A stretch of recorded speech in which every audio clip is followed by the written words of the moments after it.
யாரையாச்சும் திடீர்னு பாம்பு கடிச்சிருச்சு அப்படின்னா அந்த விஷம் உடம்புல பரவாம இருக்கணுன்றதுக்காக ஒரு துணியை டைட்டா கட்டிட்டு அதுக்கப்புறம் ஹாஸ்பிட்டல் கொண்டு போய் ட்ரீட்மெண்ட் பார்ப்பாங்க.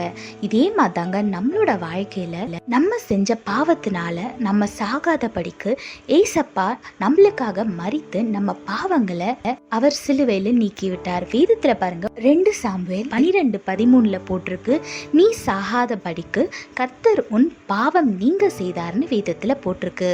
ஆமாங்க, நம்ம பாவத்து நிமித்தம் நம்ம சாகாத படிக்கு ஏசப்பா நம்மளுக்காக அவருடைய ரத்தத்தை சிந்தி நம்மளை சுத்திகரித்து நம்ம பாவத்தெல்லாம் நீக்கி போட்டுட்டார். எப்படி நெருப்புனா சுடும் தெரிஞ்சதுக்கு அப்புறம் நம்ம அந்த நெருப்புல கையை விட மாட்டோமோ, அதே மாதிரி பாவம்னு தெரிஞ்ச அப்புறமும் நம்ம அந்த பாவத்துல ஈடுபடக்கூடாது. ஈசப்பா நம்மளுக்காக அவரோட ரத்தத்தை சிந்தி நம்ம பாவத்தை மன்னித்திருக்கிறாரு. அதனால பாவத்தை விட்டு விலகி இருந்து ஈசப்பா கிட்ட எவ்வளவுக்கு எவ்வளவு க்ளோஸ் ஆறமோ அவ்வளவுக்கு எவ்வளவு நம்மளோட ஆவிக்குரிய வாழ்க்கை ஆசீர்வாதமா இருக்கும்.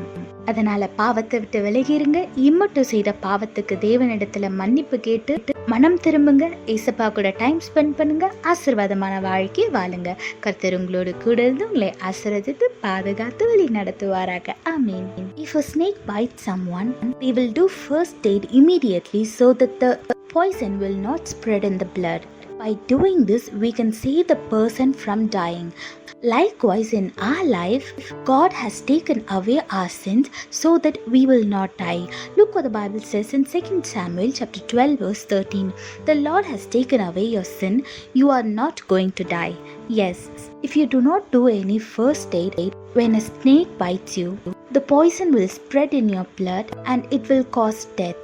Likewise, our God saved our life from dying from sin by giving His life and by shedding His blood and by purifying us. He has taken away all the sin from us. So don't go back to your old self and don't get involved in the worldly sins.